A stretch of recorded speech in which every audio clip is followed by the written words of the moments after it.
जय माँ, जय जय माँ, जय जय माँ, जय जय माँ।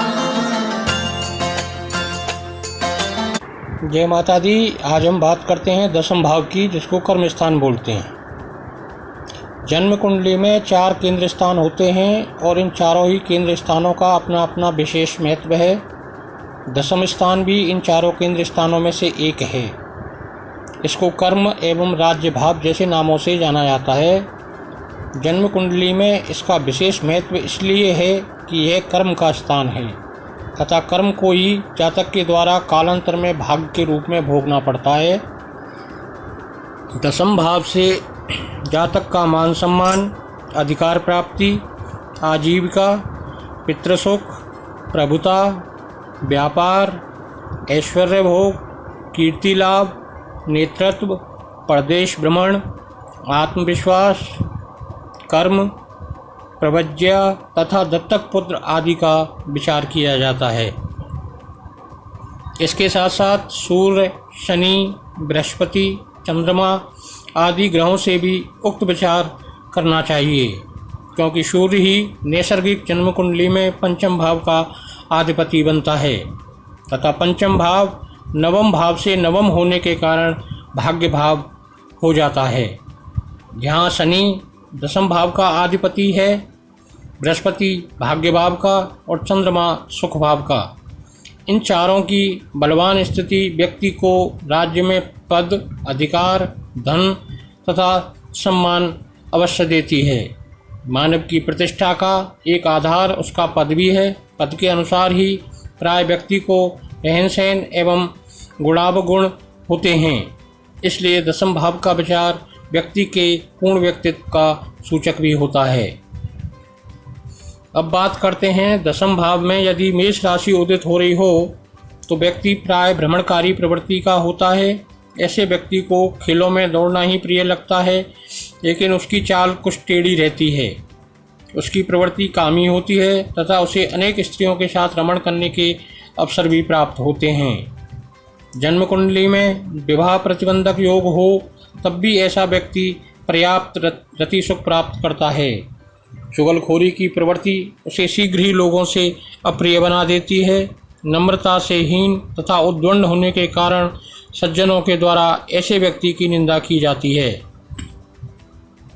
ऐसा व्यक्ति एक साथ कई कार्य शुरू कर देता है तथा अपने लाभ के लिए किसी प्रकार का भी कार्य करने के लिए तैयार हो जाता है।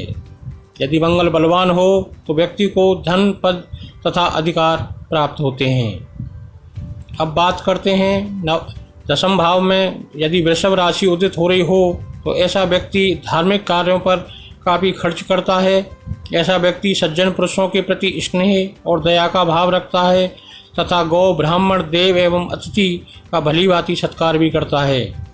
ऐसे व्यक्ति को माता की अपेक्षा पिता का प्यार अधिक प्राप्त होता है। ऐसा व्यक्ति धनार्जन करता तो जानता है, लेकिन धन संचय करने की कला उसमें नहीं होती है।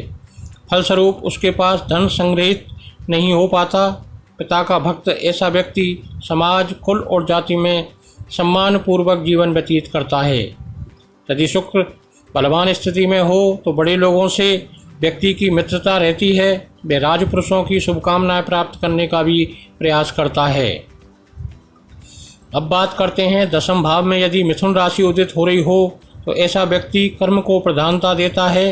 ऐसा व्यक्ति गुरु वर्ग की शिक्षा के अनुसार चलता है तथा समाज के हित में कुछ निर्माण कार्य करने यथा देवालय, धर्मशाला आदि बनवाने में भी धन का सद्व्यय करता है तथा प्राणी मात्र से उसका प्रेम बना रहता है। प्रभावशाली व्यक्तित्व वाला ऐसा व्यक्ति वाणिज्य या कृषि कर्म में प्रवीण होता है।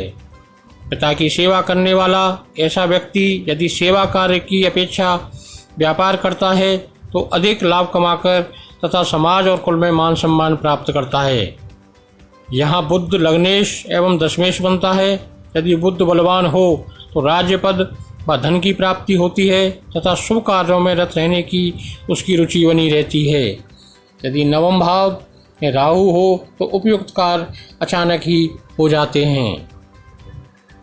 अब बात करते हैं दशम भाव में यदि कर्क राशि उदित हो रही हो तो व्यक्ति शांत प्रकृति जीव मात्र के साथ कृपा पूर्वक व्यवहार करने वाला तथा पाप कर्मों से डरता हुआ सदैव धर्म कार्यों में प्रवृत्त रहता है। ऐसा व्यक्ति जनता जनार्दन के हित साधन के लिए तड़ाग, कूप का पौशाला आदि का निर्माण करता है तथा अध्यात्मवादी शास्त्रों में रुचि रखने वाला एवं ज्ञानी भी होता है। अनीति युक्त बातें ना तो स्वयं कहता है और ना ही दूसरों से उसे ऐसा सुनना पसंद होता है।